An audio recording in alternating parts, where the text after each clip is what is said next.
પુણ્ય અને પાપ, આ બે શબ્દોમાં ધર્મ અને ધર્મગુરુઓ અને ધર્મશાસ્ત્રો આપણને પુષ્કળ રખડાવ્યા છે. જેટલી છેતરપિંડી થઈ શકે એટલી પુણ્ય અને પાપ સ્વર્ગ અને નર્કના નામે થયા જ કરે છે. અને આપણે છેતરાતા રહીએ છીએ, આપણને છેતરાવાની મજા આવે છે. પુણ્ય એટલે જે કામ કર્યા પછી હૃદયમાં, આત્મામાં ઠંડક થાય, કોઈ અસંતોષ ના હોય, એ પુણ્ય.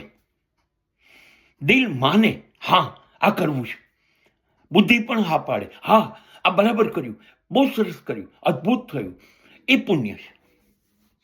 અને જ્યારે આપણને એવી ખબર પડે કે આ કર્યું, આમાં મજા નથી, ખોટું થઈ ગયું, ભૂલ થઈ ગયું, કોઈને છેતરી કાઢ્યા, લૂંટી કાઢ્યા, બરબાદી કોકની કરી, અને જ્યારે દિલ ના માને, દિમાગ ના માને કે નહીં નહીં, કાયમ આપણું દિલ ખટક્યા કરે, અટક્યા કરે, એ પાપ છે. અને એના લીધે જે મળે એ નર્ક છે. અને જો એવી ભાવના ન થાય તો અહીંયા જીવતા જીવ સ્વર્ગનું સર્જન થશે.